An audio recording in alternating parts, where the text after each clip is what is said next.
Le paradoxe qui existe, c'est que les paysans produisent, mais ils sont mal nourris.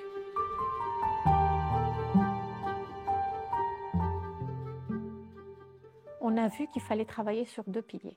Le premier pilier, bien sûr, sur lequel on travaille depuis la constitution de la FNSA, depuis 1971, c'est l'encadrement des paysans en ce qui concerne les droits, les luttes syndicales et tout ce qui va avec.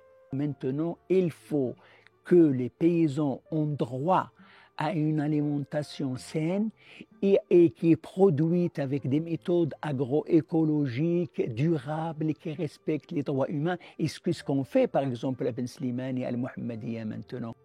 Je fais de l'agriculture traditionnelle. Plutôt que de l'engrais, j'utilise les déchets de l'élevage et j'utilise une bêche plutôt que de labourer la terre. Je produis aussi mes propres semences pour le fenouil, la coriandre, l'artichaut, les petits pois, les haricots, les pommes de terre aussi. Par contre, j'ai du mal à produire des tomates. C'est ma mère qui m'a appris à élever mes propres semences.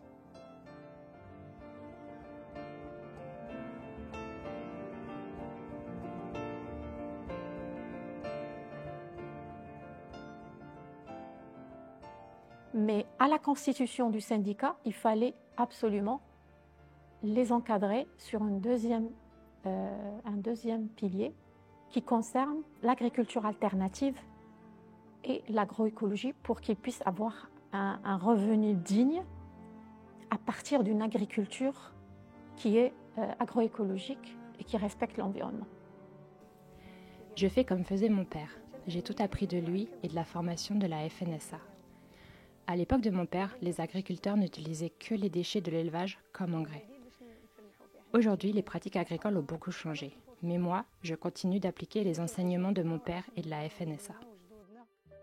On a pu voir des agriculteurs et des agricultrices émerger, c'est-à-dire être en avant, se mettre en avant. Par exemple, Mina, qui a excellé dans les expérimentations et ce qui a fait que finalement, sa parcelle est devenue un champ de formation. Pour être un bon agriculteur, il faut une stratégie, bien réfléchir avant de se lancer.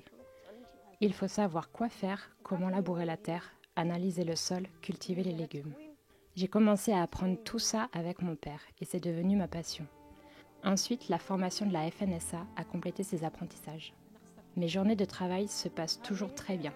J'oublie le stress du quotidien. Je n'ai aucune envie d'arrêter. J'adore ma terre. Je suis très heureuse sur mon terrain. Ce travail me rend joyeuse. Je cultive mes plantes comme si j'élevais un bébé. Si je le pouvais, j'y passerais encore plus de temps. On lutte pour qu'un accès à la terre, on lutte pour l'utilisation et la gestion efficace des ressources et la répartition des ressources. Et pour ce revenu, qu'est-ce qu'il faut? Il faut qu'ils vendent ces produits. Et pour vendre ces produits, il faut avoir un circuit de commercialisation et il faut lui donner l'accès aux acheteurs.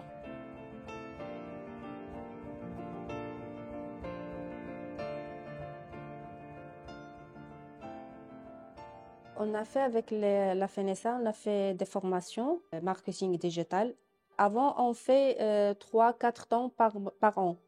Mais maintenant, avec le développement sur Internet et commercialisation, on a obtenu des contrats pour faire un temps par mois. Mais c'est là notre difficulté parce qu'on ne peut pas faire un temps par mois dans ce petit local-là. On vient d'être accompagné par la FNSA et on essaye d'améliorer nos qualités de façon de produire et la façon de gérer nos ruchers et de valoriser les produits dans le sens positif, c'est-à-dire donner une valeur ajoutée aux produits, par exemple dans le côté de l'emballage, le marketing, parce que sans abeilles, il n'y a pas de vie.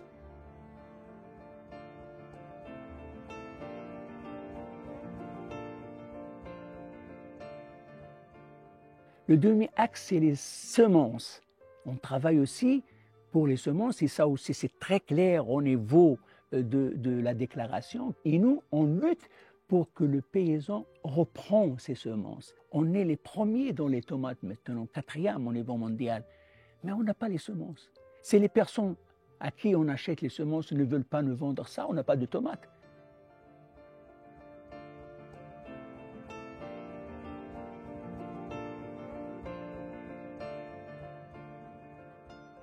On a besoin de cette paysannerie, on a besoin de leur savoir-faire. L'agriculture touche les gens. On peut réussir à bâtir un bâtiment de 30 étages et y faire vivre les gens sans aucun problème. Mais l'agriculture, on ne peut pas la reconstruire en cas de perte. L'attention doit être donnée à l'agriculture et aux terres agricoles. Le secteur est très important et le Maroc doit y prêter attention. C'est la source de vie de nombreuses familles marocaines et le pays est basé sur l'agriculture en premier lieu. Je voudrais dire que ces partenariats, notamment avec Terre Solidaire, nous a permis de toujours exister aujourd'hui et de toujours soutenir en tant qu'FNSA et en tant que syndicat national cette petite paysannerie marocaine.